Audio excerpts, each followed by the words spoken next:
शेतकरी मित्रांनो, अकोले तालुक्यामधील गर्दनी या गावामध्ये आपल्या एक शेतकरी आहेत.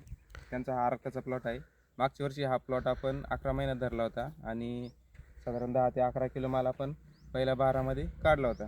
तर माल उतरल्यानंतर जी प्रॅक्टिस असते ती प्रॅक्टिस मेंटेन केल्यामुळं इथं आपण बघू शकतो की आता मालतून जवळजवळ 2 अडीच 3 महिने झालेले आहेत.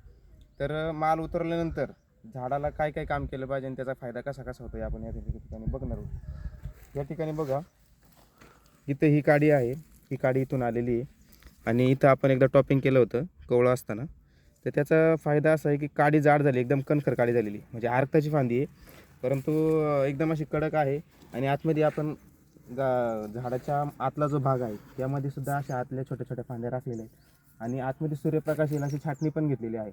आणि म्हणजे ही छाटणी आपण बाग उतरल्यानंतर महिन्याभरातच घेतलेली आहे. याचा फायदा असा झाला आहे की झाडाने जे स्टोरेज होत असताना झाडामध्ये जो सूर्यप्रकाश खेळला पाहिजे त्यासाठी आपण हे काम केलं होतं. आणि त्याचा फायदा असा झाला आहे की आता झाडामध्ये बघा फांद्या म्हणजे एकदम असे स्ट्रॉंग झालेले आहेत आणि पत्तीची काळोखी वगैरे एकदम जबरदस्त तयार झालेली आहे.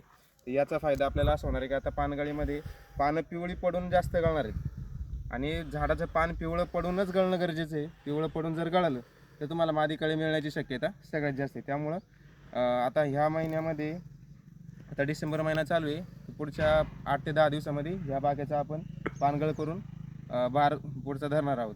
त्यानंतर ज्यावेळेस स्प्राउटिंग वगैरे होईल त्यावेळेस आपण दुसरा एक व्हिडिओ बनवू आपण. तोपर्यंत स्टे ट्यून.